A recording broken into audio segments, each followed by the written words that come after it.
Alright guys, TacticalRab back again today. Hope you're all doing well and enjoying your day so far, with Los Angeles Thieves making the monumental decision to put Huke to the bench. Questions have been raised these last 24 hours or so. What is happening next with Huke? Could he go to another organisation? Will Los Angeles Thieves keep him around forever? Will he get back an opportunity in the starting lineup for the rest of the season? Will he go to another esports? All sorts of opportunities right now are on the table, and I'm very much enjoying hearing your thoughts in the comment section below. Like if you guys enjoyed the video, subscribe if you're new as always, I'd greatly appreciate it. It really helps out the channel. Thank you very much indeed for doing that. First of all, wanted to mention this from Dominate. Now, re-signed as the, assistant coach or whatever of the London Royal Ravens. Visa approved for him to get out to the States, so pretty cool to see, all things considered. Also, this from the Paris Legion, yesterday confirming their roster change finally. It has been a long time, they've been talking about it for ages. I'm pretty sure Temp went on the flank and basically said what their team was going to be, even though he was like, okay, yeah, technically it was rumoured right now, but obviously we've been trying out a new player that everyone has been seeing in their practice these last couple of days from the screenshots that have been coming out. Zapchis comes into the team from London. Again, another one of these changes in Group A of the league. So Group A, of course, is FaZe, OpTic, Los Angeles Thieves, Minnesota Rokkr, Paris and Seattle. Both Paris and Seattle, and we'll talk about Seattle in a little bit more detail later today, have, made changes, which I think a lot of people would say are relatively lateral. I mean, Zapchis comes in for Classic. Classic, of course, goes the other way to the Seattle Surge, as that comes in from the London team that decided not to renew his 14-day contract, or whatever exactly was going on over there. At the end of the day, does he bring an incredible amount more slaying power than Classic did? Not necessarily. I think the issue really with that Paris team right now seems to be that they have three effectively slayers on the team in Aqua, Scraps and Temp. I mean, we saw them when they played that Moscow hardpoint not too long ago, that pretty much all of those guys were using an AR on that map, and it wasn't really going too well, and Classic was like the only guy fighting for the hill. Didn't end up too well for them despite the slaying numbers not looking too bad. Doesn't really seem to be an issue to me that Zapchis for Classic fixes, so I think Classic, all things considered, should be pretty happy with this change, and I think that Paris actually have a good chance to be the weakest team in that Group A. But then again, all you really need is one good stage to make a solid run here, and they certainly do need it if they want to get out of the bottom four as they sit right now, because, of course, you need to be top 8 in the league to make it to the World Championship. Let's talk about this then. So, Los Angeles Thieves confirmed yesterday their starting roster for Stage 4 is going to be Kenny, Drazah, Venom and TJ. The same roster they fielded, first of all, for the Stage 2 Major, before bringing in Huke midway through last stage. Of course, unbelievably interesting change. Many questions raised about Huke already, really, when this team got worse with him initially, and now especially questions significantly being raised. A lot of talk on this the last 24 hours or so. What could happen with Huke next? What is going on with Huke? What is the issue here? I think a lot of people have been suggesting, the pros have certainly been talking about this, the fact that, okay, Huke is not like he necessarily takes the best routes on the map. He might not always be playing for the benefit of his team in a sense. He's kind of like a roaming player in a way that just has an incredible slaying ability. That playstyle may work fantastically well in a 5 versus 5 environment last year in Modern Warfare, of course. This year in 4v4, when you need your team to be more fundamentally solid, and that's certainly what Jacob and the guys at Thieves seem to want to build here with this roster, you can't really afford to have someone like that on your team. And that's kind of the remarkable thing, the fact that they made this move, and now a couple of weeks later it doesn't seem to be the case anymore. And that's one of the really strange things to me, the fact that obviously they're paid a lot of money. I think maybe Zuma was saying that Slasher mentions that it's somewhere in the region of like $800,000, which I think, I don't know, maybe that's completely fake news, but that's kind of, I guess, what we were expecting it to be, like 500,000 plus. That seems about in the right ballpark at the very least for this kind of buyout figure from the Dallas Empire. The fact that you spend that amount of money and then don't necessarily give him the opportunity to actually work into this team, that is really the interesting thing to me. And yes, this team does like to make changes very quickly and on the fly, but if you want to actually build Huke into your system, you've probably got to give it some time to do so. Like, his teams in the past have generally taken some time to get good. I mean, we saw with Dallas Empire last season, for example, at the start they weren't particularly good. It took them a fair bit of time to ramp up to actually being a solid squad last season. So the fact that Huke is back on the bench makes me think, I don't really know if he's going to be coming back anytime soon, because that's the thing. Like, clearly, I don't know if you're working with him behind the scenes to try and get things to be okay, but the problem is you don't have an academy team. It doesn't seem like to me he's going to be playing in challenges, which means, how do you actually get practice to become a better player and a better team player and to make the better plays on the map? It's going to be something which obviously would take some time to accomplish, and maybe they decide, alright, let's just keep him around on the bench until next season, when we can then fit him back into our starting team and have a longer runway, I suppose, to the start of the season to try and make a team that's actually going to work with Huke on the squad. Maybe that's the idea, but it just seems to me, especially with Jacob saying right here, if you're going to roast me for it, absolutely go for it. But if you're roasting Venom, you haven't actually been watching the team play, which seems to me that Jacob and the rest of the guys are pretty committed. The Venom is going to be a core piece of this team going forwards. Now, of course, it wouldn't be a massive shock to see them switch out some of these players and see Huke find himself back into the starting team some way or another. But if they're building around Venom and TJ's just just come back, you know, can you see one of those two guys being swapped out? I mean, maybe they do try something and, you know, switch out Huke here and there to see if they can actually improve their team. But as I say, like, I think that it's going to take some time for Huke to actually get a squad that's built around him properly, and that's what a lot of the pros have been saying, the fact that it seems to be necessary for a team to kind of be built around Huke in that sense to get the best possible success. And well, a lot of discussion here from Methods talking about how he thinks it's a really good move. I mean, at least going back to the team that actually looked significantly better before they initially benched TJHaLy and brought in Huke not too long ago now, and also discussion on the flank certainly regarding exactly what they're going to do with Huke going forwards, and well, do they try and just sell him to another team? And Azuma saying he just thinks they have wasted hundreds of thousands of dollars. Ben, you're saying that he struggles to do certain things, right? And that he struggles to work in a system and all this stuff, and, you know, he's making mistakes on the mini-map and Crim is saying it and stuff like that. So 100 Thieves just blew hundreds and thousands of dollars on him. That's it. They just blew hundreds and thousands of dollars on him. They're going to keep him on the bench, and maybe, yes, they might bring him back in. But if he has these problems, like you guys are saying, and Dallas got rid of him, and now 100 Thieves is bringing him to the bench, even if they don't get all the money back that they just spent for him, they might try and make their somewhat of a buck back.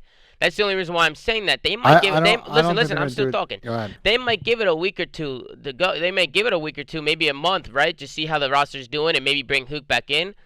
But after a certain amount of time, they're going to look to sell the guy. They're not going to keep the guy. If they're not going to use him, why keep him on the bench? There's not going to be a buyer out there. Especially with some of the things that you're hearing, Ben. A lot of it sounds to me that people are talking behind this guy's back. And it sounds to me this kid's not going to see this starting roster ever again. And if he does see the starting roster ever again, it'll be because this new 100 Thieves team is not playing well at all, and they're looking for just a miracle at this point. And they're going to bring the talent back in. They're going to bring Huke back in and hope that maybe his talents can just push him to you know, winning a championship. To me, personally, 100 Thieves just blew hundreds and thousands of dollars.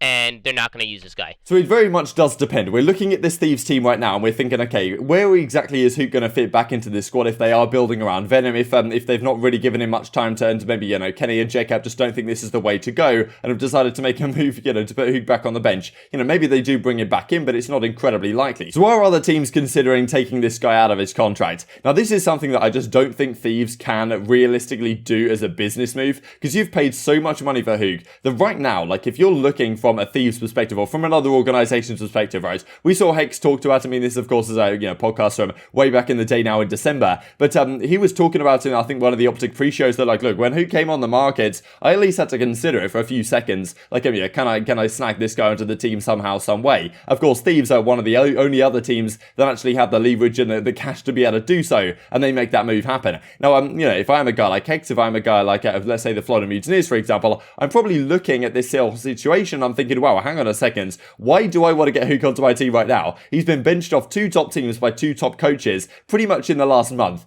Clearly that seems to me like some sort of Huke issue for whatever reason, whether it's playstyle, whether it's out of game, it is still relatively unclear. We don't get a clear explanation like yeah, some of the guys on the other organizations like Los Angeles Grillers and Minnesota Rokkr, they have their coaching staff come out and kind of explain things. Doesn't really happen with these 2 teams that we have seen so far, so, you know, certainly, well, we don't really know exactly what's going on here. But still, if I'm a Florida Mutineers, if I'm one of these other teams that maybe was in consideration for getting Huke initially, then, you know, right now I'm thinking, okay, hang on a second, I'm not going to pay, like, any money at all to get this guy onto my team because, clearly something's going wrong right here. Which means if you're Thieves, you're like, okay, you've got this Huke guy stuck on your bench and, you're not really going to get anywhere near back the money that you paid for him initially, so what exactly do you do? I guess you just keep him, you try and make him work with the team, but, the problem is then, of course, that if you don't bring him back, then he's just sitting there and he's effectively, you've spent all this cash and paying him probably a fantastic salary as well for him just to be sitting on your bench, and well, money continues then to go down the drain with well, the crazy bench that you do have.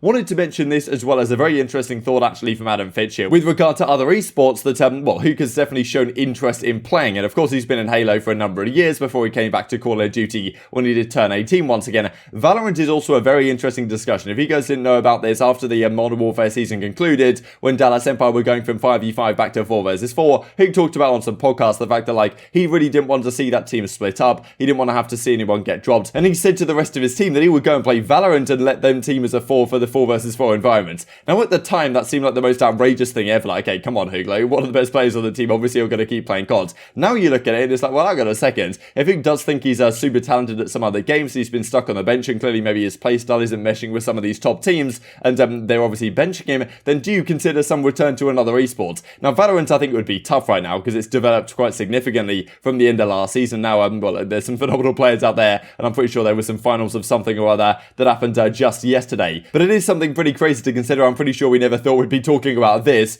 but well, I don't know, there's some questions certainly being raised from a number of perspectives right now from the Los Angeles Thieves side, but really the big questions are around Huke. I mean, that's the thing, like, people were talking trash on Dallas for understandable reasons, but now maybe that whole saga makes a lot more sense indeed. This then is a recap from Crone of the 6 roster changes heading into stage 4. Lots of roster changes we've been talking about over these last couple of weeks. London makes some big ones, Zed and Zappa out, Alex and Afro are in, excited to see how that team can fare. Dallas Empire, of course, making a change with FeLo back to the bench. Seattle Surge Classic comes in, Decimate decides to dip, as we talked about a few days ago. Paris bringing Zaptius, as we saw with Classic, going the other way. Minnesota Rokkr make this change for Maniac coming in back from their bench, with Accuracy going to the bench, and now Thieves bring in TJ for Huke, as we have been discussing today. So honestly, some remarkable scenes on the timeline as of late. To finish off the video, I wanted to mention this from Crone, really point out what Matt Sconce has to say with regard to the spawn system. It does seem like right here that some of these spawns on standoff are going to be changed upcoming. So yes, we're not going to see standoff hardpoint for stage 4. Maybe for stage 5 they might consider it. Right now, honestly, all the 5 hardpoint maps are not too bad, but I would hope that standoff could find its way in somewhere if some of these spawns are being fixed. As he's saying, I made some changes last week for P2 and P4 that will go out in the next patch. This was kind of interesting as well. So Rambo did kind of a breakdown on how the respawns work in this game, and as Matt says, a small nitpick, at least for the Cold War spawn system, the game doesn't necessarily try and spawn teammates near each other, rather it's almost solely based off the totality of the enemy team's positioning. Rambo comes back, good addition to the information, this type of stuff that Matt continues with as well. So honestly, it's just awesome to see the communication, right? Because last year in Infinity Ward titles, let's say that they magically remastered standoff or one of their OG maps, for example, that Infinity Ward made back in the day, maybe something like, I don't know, Freight or Warhawk or something cool like that from coming back in the past. If there were some issues with that map, let's just say, I don't think there's any way that anything could be getting changed. But Matt Sconce is always super open on the timeline, replying to people that, always he plays the game and he watches the matches, which is, it's just great to see the communication. And of course, next year we imagine it's going to be a Sledgehammer game, World War II Vanguards, and well, questions as to whether that is going to be run in a similar manner. But yeah, honestly, just great to see some of the communication and the cohesion really between the competitive scene. I thought this was just a funny clip between Shotzzy and, some guy he found in a casual game teaching them how to do this pretty crazy jump when you